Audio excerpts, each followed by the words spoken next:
काव्य खंड पाठ 1 सूरदास पद।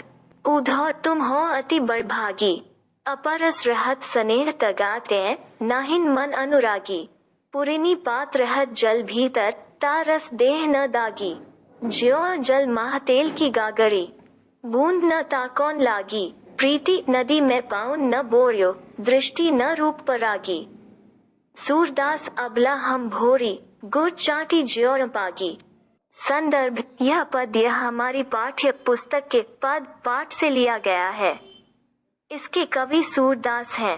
प्रसंग: कृष्ण के द्वारा भेजे गए उद्धव से गोपियां कहती हैं कि तुम तो बहुत भाग्यवान हो जो कृष्ण के पास रहकर भी उनके प्रेम में बंध नहीं पाए हो।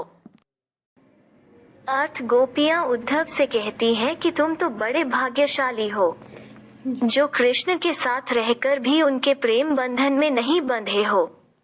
तुम उनके प्रेम से इसी प्रकार अछूते रह गए हो जिस प्रकार कमल के पत्ते पानी में तो रहते हैं पर उन पर पानी का दाग भी नहीं लग पाता है। तुम कृष्ण के प्रेम बंधन से उसी प्रकार मुक्त हो जिस प्रकार तेल की मटकी पानी में डूब जाने पर भी पानी से दूर रहती है।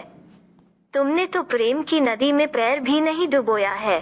तुम्हारी दृष्टि प्रेम के आनंद में पगी ही नहीं है।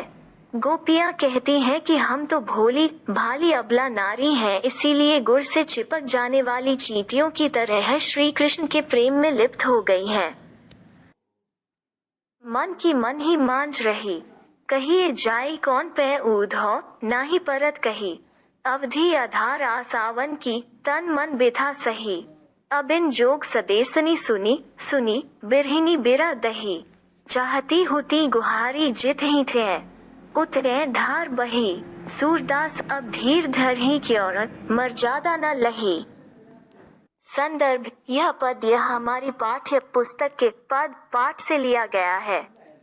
इसके कवि सूरदास हैं। प्रसंग: इस पद में गोपियां कृष्ण सखा उद्धव के समक्ष यह स्वीकार करके कि उनके मन की अभिलाषाएं मन में ही रह गई, कृष्ण के प्रति अपने प्रेम की गहराई को अभिव्यक्त करती हैं।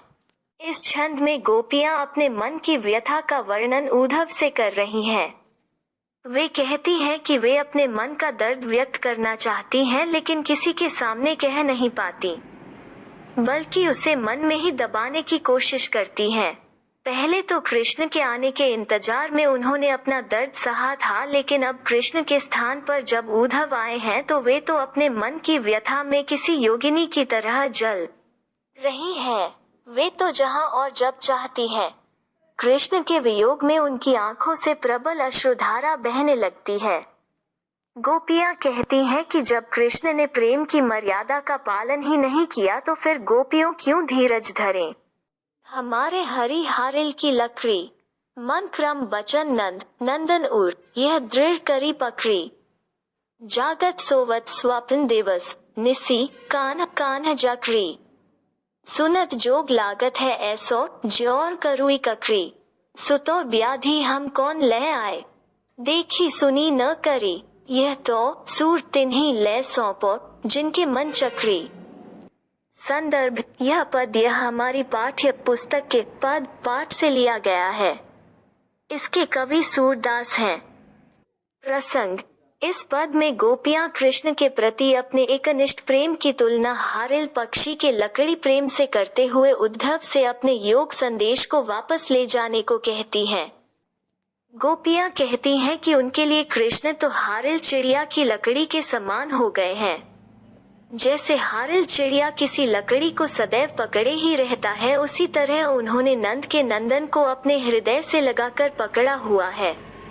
वे जागते और सोते हुए सपने में भी दिन रात केवल कान्हा कान्हा करती रहती हैं। जब भी वे कोई अन्य बात सुनती हैं तो वो बात उन्हें किसी कड़वी ककड़ी की तरह लगती है। कृष्ण तो उनकी सुध लेने कभी नहीं आए, बल्कि उन्हें प्रेम का रोग लगा के चले गए। वे कहती हैं कि उद्धव अपने उपदेश उन्हें दें जिनका मन कभी स्थिर नहीं रहता है। गोपियों का मन तो कृष्ण के प्रेम में हमेशा से अचल है। हरि है राजनीति पड़ी आए, समुझी बात कहत मधुकर के, समाचार सब पाए। एक अति चतुर होते पहले ही, अब गुरु ग्रंथ पढ़ाए। बड़ी बुद्धि जानी जो उनकी, जोग सदेश पठाए।